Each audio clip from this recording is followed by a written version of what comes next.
అయితే ఆయనకున్న ఒక ప్రాముఖ్యమైన చివరి కోరిక ఏంటంటే వాళ్ళ తల్లిగారు దేవుని తెలుసుకోవడం, రక్షింపబడడం. అంటే ఇక్కడ ఆ హెబ్రోన్ సహోదరులందరూ, సేవకురాళ్ళందరూ, ఏమమ్మా నీ కొడుకును ఇన్ని రోజులు నీ కొడుకుతో నువ్వు ఇక్కడ ఉన్నావు, ఇన్ని సంవత్సరాలు, మరి నీ కొడుకు చూసి ఆయన ఆయన ఆయన జీవితంలో జరిగిన అద్భుత కార్యాలను చూసావు. అదేంటి వీళ్ళమ్మ ఇప్పుడు వీళ్ళతో పాటు కలిసి ఉందా? సిటీకి ఈయన ఒక్కడే వీళ్ళ ఫ్యామిలీతో వచ్చాడు అని చెప్పాడు కదా ముందు. వీళ్ళమ్మ ఊళ్ళో ఉండి వాడికి దెయ్యం పట్టిందని చెప్పి తిట్టుకునేది అన్నట్టుగా చెప్పాడు కదా. మళ్ళీ ఇన్ని సంవత్సరాలు నీ కొడుకుతో కలిసి ఉన్నావు కదా అని చెప్పి ఈ పాస్టర్లు వెళ్ళి వాళ్ళ అమ్మని అడగటం ఏంది? అమ్మ అసలు గంట వీడియో లేదు, ఇన్ని బూతులా, ఇన్ని దారుణాలా? యేసుక్రీస్తు ప్రభు నిజమైన దేవుడా, నువ్వు నమ్ముచున్నావా, నువ్వు రక్షణ పొందుతావా, విశ్వాసం ఉంచుతావా అంటే, నేను కూడా చూచానయ్యా, ఎన్నో అద్భుత కార్యాలు జరిగాయి, నేను కూడా దేవుణ్ణి ఇప్పుడు నమ్ముకుంటాను అని అంటే, సరే అయితే ఒక ప్రార్థన చెప్తాను, ఆ ప్రార్థన పలుకుతావా అంటే పలుకుతాను అన్నప్పుడు వారు రక్షణ ప్రార్థన చేయించినప్పుడు వాళ్ళు చెప్తా ఉంటే ఈవిడ పలుకుతా ఉంది. లాస్ట్కి ఎంతకీ మా నాన్న ప్రాణం పోవడం లేదు, గట్టిగా కేక వేస్తుంటున్నాడు, ఊపిరి అందట్లేదు. ఎంతకీ పోవట్లేదు. ఇప్పుడు మీ అందరు కలిసి అని చేశారా ఏంది? పోతే దరిద్రం వదిలిపోద్దని. హిందుత్వంలో ఎవరన్నా యోగులు, దైవ దర్శనం పొందిన వాళ్ళు, దైవ సాక్షాత్కారం పొందిన వాళ్ళకి మరణం అనాయాసంగా వస్తుంది. ఇంత దుర్భర పరిస్థితుల్లో ఇంత నరకయాతన పడుతూ అంటే ఇలా దేవుడు ఏం చేస్తా ఉన్నాడు? అరువు, ఇంకా బాగా అరువు, పరలోకం దాకా వినపడాలి నీ అరుపులు అని పైన ఎంకరేజ్ చేస్తా ఉన్నాడు, క్లాప్స్ కొడతా ఉన్నాడు. ఏంటి ఎంత బాధపడుతుంటే ఈయన? అనాయాసంగా తీసుకుపోవచ్చు కదా, చంపాలి, తీసుకెళ్ళిపోవాలనుకున్నాడు.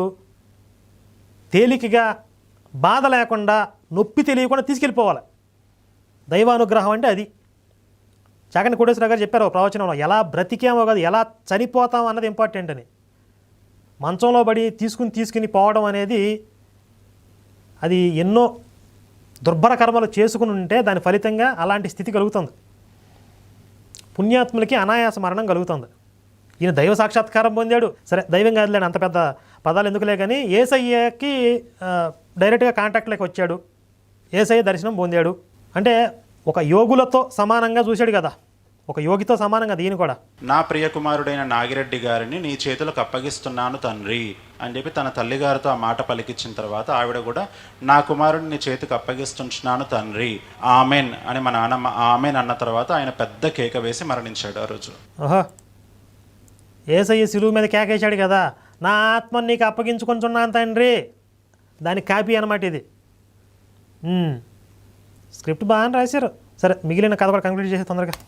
అది ఏప్రిల్ 22వ తారీఖు 2008వ సంవత్సరం మధ్యాహ్నం 2 గంటలకి ఈ అద్భుతం జరిగింది. జరిగిన తర్వాత ఇది ఈ చనిపోవటం ఒక అద్భుతం, పెద్ద కేకేసి చనిపోవటం. తర్వాత కొన్ని వందల మంది వచ్చినారు, కాలనీ మొత్తం నిండిపోయింది. మాకు తెలియలేదు, నాన్న హైదరాబాద్కు ఒక్కడుగా వచ్చి ఇంతమంది ఆత్మీయుల్ని సంపాదించుకున్నాడు, ఇంత మంచి పేరు సంపాదించుకున్నాడు, గూఢమైన గుప్తమైన పరిచర్య చేసినాడు. ఆయన చేసిన పరిచర్య ఇంట్లో కుటుంబస్తులకే తెలియదు అనే విషయం మాకు తెలియదు. తర్వాత చనిపోయిన తర్వాత వచ్చిన మనుషులను బట్టి తెలిసింది. ఇది ఆ నలుగురు సినిమాలో రాజేంద్ర ప్రసాద్ని కాపీ కొట్టారు. ఇది అంటే తండ్రి విలువ కొడుకులకు తెలియకుండా ఆయన చనిపోయిన తర్వాత జనాలందరూ తండోపతండాలుగా వచ్చి, ఆయన మహానుభావుడు, ఆయన వల్ల మేము మేలు పొందాము, ఎంతోమందికి సేవ చేశాడు, ఎంతో మంచి రిలేషన్స్ ఉన్నాయి ఆయనకి సమాజంలో అని చెప్పి ప్రజల నుంచి వచ్చిన స్పందన చూసి కొడుకులు రియలైజ్ అవుతారు కదా. ఆ నలుగురు సినిమాని కాపీ కొట్టాడు క్లైమాక్స్. నాన్న ముందు ఒక మాట అన్నా, నిన్ను అందరూ వదిలేస్తారా అని. సొంత సంఘంలో ఉన్న సేవకుడు కూడా వదిలేసినాడు. ఎందుకు అంటే నాన్న చేసిన పరిచర్యను చూసి కుళ్ళుకొని తట్టుకోలేక నాన్న చనిపోయినాడు అని చెప్పేసి ఆత్మీయులకు కూడా ఫోన్ చేసి చెప్పనంత దారుణమైన స్థితికి మేము పడిపోయినాము. ఎవరు పట్టించుకోలే కుటుంబాన్ని. ఇక చూడండి, వాళ్ళ చర్చిల్లో ఎన్ని రాజకీయాలు, ఎన్ని కుట్రలు ఉంటాయో చెప్తున్నాడు. ఇప్పుడు యేసయ్యని నమ్ముకుంటే అసలు మహానుభావులు అయిపోతారు, యేసయ్య ప్రేమ కరుణ అన్నీ వచ్చేస్తాయని చెప్పి కబుర్లు చెప్తా ఉంటారు. వాళ్ళ పాస్టర్కే, దైవజనుడు అంటారు కదా వీళ్ళు, వాళ్ళ పాస్టర్కే విపరీతమైన అసూయ, కుళ్ళు ఉన్నాయంట వీళ్ళ నాన్న మీద. అది అక్కడ చర్చిలో రాజకీయాలు. మా పెద్దనాన్నకు ఫోన్ చేసి, పెద్దనాన్న నాన్న పరిస్థితి చాలా డేంజర్గా ఉంది, నాకు అర్థం కావట్లేదు చిన్నపిల్లాన్ని అంటే, ఉన్నాడా చనిపోయినాడా అని అడిగినాను నన్ను ఫోన్లో. ఎప్పుడు ఉన్నాడా చనిపోయినాడని నాకు అర్థం కావట్లేదు పెద్దనాన్న అంటే, తర్వాత జేజీ ఫోన్ తీసుకొని చనిపోయినారా ఇంకా నాగిరెడ్డి లేడరా అని వాళ్ళ అమ్మగారు మా పెద్దనాన్నతో చెప్తే, మా పెద్దనాన్న రాకి ఒక పని చెయ్యి, నాన్నని తీసుకొని అంబులెన్స్లో ఊరికి వచ్చేసి నేను డైరెక్ట్ ఊరికి వస్తా అన్నాడు. అంటే వీళ్ళ నాన్న చనిపోయిన విషయం ఈయనకి తెలీదా? వీళ్ళ పెద్దనాన్న అడుగుతుంటే అర్థం కాలేదు అంటే ఏంటి అసలు? ఓ అమ్మో. నాన్న చెప్పిందల్లా క్లియర్గా నాకు అక్కడ కనిపిస్తూ ఉంది. ముందుగానే దేవుడు ఇవన్నీ కూడా తెలియపరిచినాడు, ఇవన్నీ కూడా చెప్తా ఉన్నాడు. అరే మా నాన్న కూడా, మా పెద్దనాన్న కూడా క్రిస్టియనేనే, ఆయన ఒక కర్నూలులో ఒక పెద్ద బ్రదరన్ చర్చికి వెళ్తారే. ఇంతకు ముందు జస్ట్ ఒక హాఫ్ అన్ అవర్ బ్యాక్ వేరే వీడియో కూడా కాదు, ఇదే వీడియోలో వీళ్ళ నాన్న తప్ప వీళ్ళ కుటుంబంలో ఎవరూ కూడా మతం మారలేదు, అందరూ కూడా వీళ్ళ నాన్న తిట్టుకుని ఎలేసేసారు, ఏదో తక్కువ కులపోల దేవుడిని నమ్ముకున్నాడని చెప్పి హేళనగా మాట్లాడారు అన్నాడు కదండి. ఇప్పుడు వీళ్ళ పెద్దనాన్న కూడా పెద్ద విశ్వాసి, వాళ్ళ కుటుంబం అంతా కూడా చక్కగా చర్చికి వెళ్తారని చెప్తాడు. ఏంది మళ్ళీ? ఒరే నువ్వు బూతులు మాట్లాడతలేదు కానీ ప్రతి మాట బూతు కంటే దారుణంగా ఉంది తెలుసా. మా అమ్మని ఎన్నో మాటలు అన్నారు. లాస్ట్కి నీకున్న ఆస్తులన్నీ అమ్మి నాకు ఇచ్చేసేయి అని మా పెద్దనాన్న అడిగినాడు. మా ఇంట్లో వచ్చి పని చెయ్యి, పని మనిషిలాగా పని చెయ్యి అనే మాటలు కూడా అన్నాడు. ఎన్నో మాటలు భరించినాం. అలా ఎవడన్నా కడుపుకి అన్నం తినేవాడు అంటాడండి అసలు? తమ్ముడు చచ్చిపోతే తమ్ముడు భార్య దగ్గరికి వచ్చి నువ్వు మా ఇంట్లో పని మనిషిలాగా పడి ఉండి నీ ఆస్తులను నాకు ఇచ్చేసేయి అంటాడా? అలా అంటే పక్కన నలుగురు చూస్తా ఊరుకుంటారా? మొహం మీద ఉమరో, చెప్పు తీసి కొట్టరో? అంటే సినిమాలో చూపించే విలన్ల కంటే కూడా దారుణంగా ఉన్నారు. ఇంత పబ్లిక్గా మానవత్వం లేకుండా మాట్లాడతారా కుటుంబాల్లో? పైగా అలా మాట్లాడిన వాళ్ళ పెద్దనాన్న పెద్ద విశ్వాసి, పెద్ద గొర్రె. అంటే దాంట్లోకి పోయిన తర్వాత అలా తయారయ్యాడా ఏంటి? ఇప్పుడు అక్కడ సంఘం సరిగ్గా లేదు, ఇక్కడ పెద్దనాన్న సరిగ్గా లేడు, వీళ్ళందరూ దేవుని బిడ్డలో దేవుని మార్గంలోకి వచ్చారు. ఏం బీకుతున్నారు? ఏం నేర్చుకున్నారు అక్కడ? మరి హిందువులుగా ఉన్నప్పుడు బాగానే ఉంటారు కదా. హాస్పిటల్లో చుట్టూ తిరుగుతూ చదువు సరిగా చదవలేక 60% మార్కులతో పాస్ అయితే ఏం చదువురా నువ్వు చదివింది అని చెప్పి పెద్దనాయన నన్ను తిట్టినాడు. ఇది మళ్ళీ చూడండి దారుణమేక.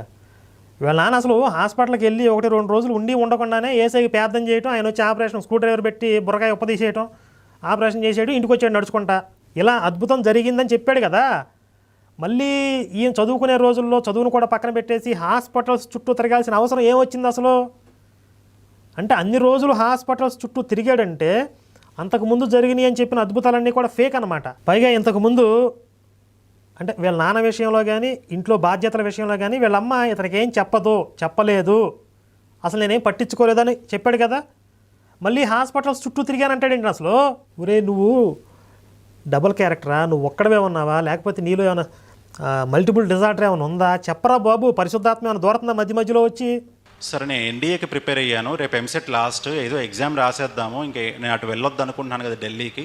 ఆ సంవత్సరం 2,60,000 మంది ఎంసెట్ ఎగ్జామ్ రాస్తే నాకు వచ్చిన ర్యాంక్ ఎంత అంటే 2,25,625.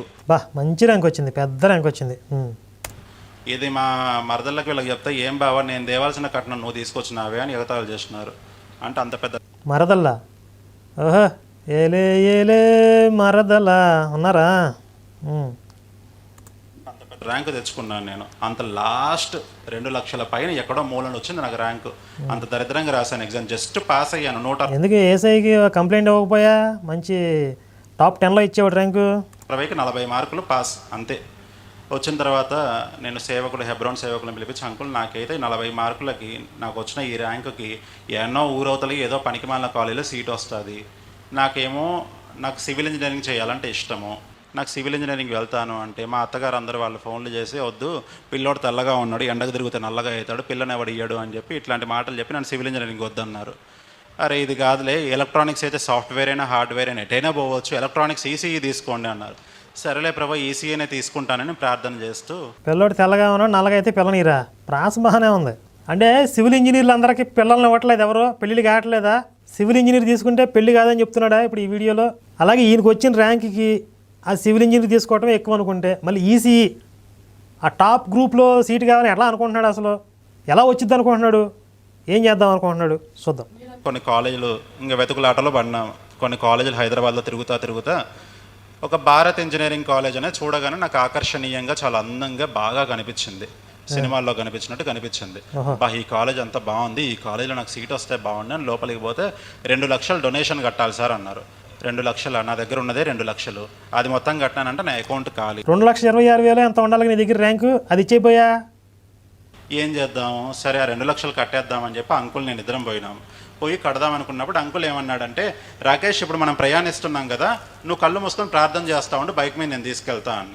ఏం ప్రార్థన చేయాలి అంకుల్ అంటే, ఫ్రీ సీట్ ఇమ్మని చెప్పి దేవుని ప్రార్థన చేయి అన్నాడు. సరే అంకుల్ ఫ్రీ మోషన్ దగ్గర నుంచి ఫ్రీ సీట్ దగ్గరకు వచ్చేసాడు. ఇక ఏది కావాలన్నా ప్రేయరే. ఇంట్లో చింతపండు అయిపోయినా ప్రేయర్ చేసేయటమే. ప్రభువా చింతపండు అయిపోయింది, ఓ పావు కేజీ చింతపండు పంపి ప్రభువా, కూరలో ఉప్పు ఎక్కువైంది ప్రభువా, కూర టేస్ట్ మారకుండా చూడ ప్రభువా, తిరగమూత మాడిపోకుండా చూడు ప్రభువా, ఈ నాకు ఇష్టమైన షర్టు మురికయింది, ఈ సబ్బుతో రుద్దితే పోవట్లేదు ప్రభువా, ఈ షర్టుని తెల్లగా చేసేవా. ఇవి ఈ దిక్కుమాలిన కోరికలు అలవాటు చేస్తున్నారు జనాలకి.